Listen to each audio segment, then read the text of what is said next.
Good afternoon. My name is Jessica Johnson. I am a student of Aspen University, and today I will be discussing power in leadership. There are 5 types of power, and you can divide them into 2 groups, formal power and personal power. Under formal power, you have 3 different types, which include coercive power, reward power, and legitimate power. Under the category of personal power, you have expert power and referent power. These powers are all examples of social powers. John French and Bertram Raven coined the 5 types of social powers based on the characteristics of leaders and individuals with influence. With legitimate power, this is a person who has been appointed to an authoritative position, such as a CEO or a president of the United States, a federal or state judge, or a school superintendent. Anyone who has been appointed to that position exhibits legitimate power. This type of power is associated with the strengthening of trust, and as long as a person in power is perceived as competent, supportive, or knowledgeable, they will have that trust from their followers.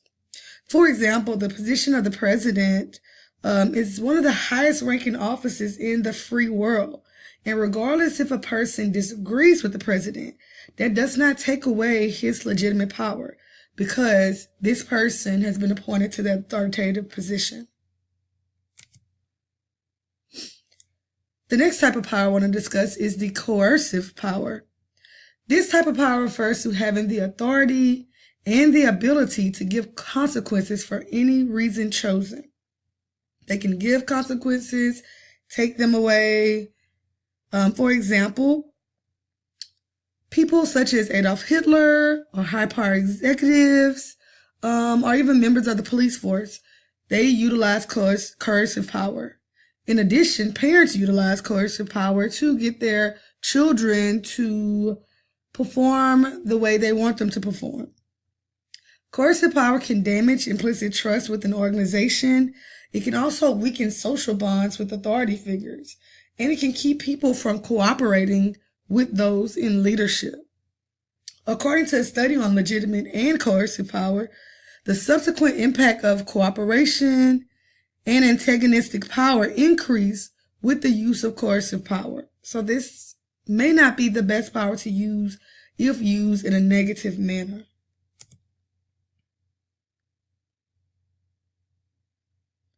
Reward power refers to the ability to give or remove things that an individual might desire. For example, gifts, a salary increase, positive pet praise, job recommendations, promotions. These are all examples of rewards that people might find exciting and that they may work toward. These rewards can be used to increase work productivity as well as performance. Depending on how the leader chooses to use the reward power, they can give these items or they can take them away based on that individual's performance. Reward power can also be used as a motivating feature as well. Expert power is the ability to influence individuals based on their expert level of knowledge and the information that they know. This knowledge or expertise can come from their educational background, such as where they went to college or graduate school. Past experiences can also serve to be a part of expert power, meaning someone who taught themselves from the bottom of the ranks and moved themselves up. Experts usually show a level of competence, and therefore individuals in the workplace may exhibit a willingness to be influenced by these individuals. Sam Walton, who owns Sam's and Walmart, Steve Jobs, who was a co-founder and CEO of Apple, Bill Gates. These are examples of individuals who exerted expert power based on their knowledge base or their past experiences. Referent power refers to the ability to use your charisma, a charismatic personality, or personal acceptance to influence a group of followers.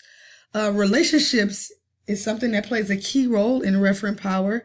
As the stronger the relationship is with an individual, the higher the influence or acceptance. Individuals with referent power are charismatic.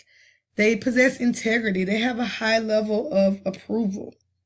And this power can be used for good or evil.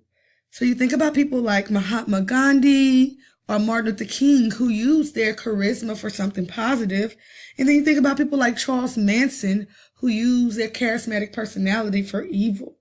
They were able to do this based on their personalities and their ability to influence a group of people. It's all about how a person chooses to use their referent power. Within my work setting, I would say there are two types of social power that reign supreme. One being legitimate power and the other one being referent power.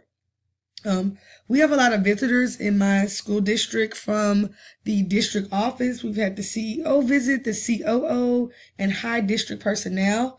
And these are people who obviously have positions of authority, and they are the leading force of power within our organization. If you look at the day-to-day operations, however, referent power plays an important role because we mostly come in contact as the teaching faculty with our grade level administrators or the assistant principals. And so therefore, we are looking at these individuals based on their personalities, how they treat us, and their buy-in factor. I would have to say if I had to choose one of the two social powers, I would pick legitimate power as being the dominant power within my workplace. In my work setting, we receive directives. Well, the superintendent gives directives to the area principals, and then these directives are disseminated to principals at all of the local schools, who then give their information to the assistant and associate principals, as well as the grade level administrators. From there, the grade level administrators, which I'm a part of, disseminate the information to our grade level teams, the guidance counselors, and the support staff. So we follow a chain of command based on the authority level. And this starts with the highest person in leadership and then continues to go on thereafter with every person following up with the person who is on top in their leadership chain. When looking at the alpha dog concept, the alpha dog is within a business or group of peers, normally the person in leadership or in charge. There can be, however, more than one alpha dog within an organization based on the individuals who are credible, they're influential, and they consistently have a high level of performance. These individuals can shed light on an organization's truth because their actions and thinking directly align with the flow and vision of the organization. The alpha dogs act in his or her personal truths with boldness.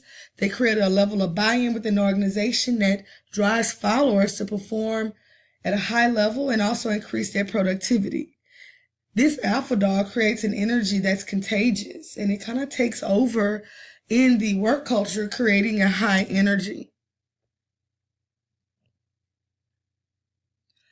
Finally, this graphic shows an example of an alpha dog mentality. They are self-aware. They understand how to self-reflect. They're confident in their actions, and they act with intention as a means to influence others and also have an impact, a positive impact on their organization. Thank you so much for listening to my presentation on types of social power, as well as power in leadership.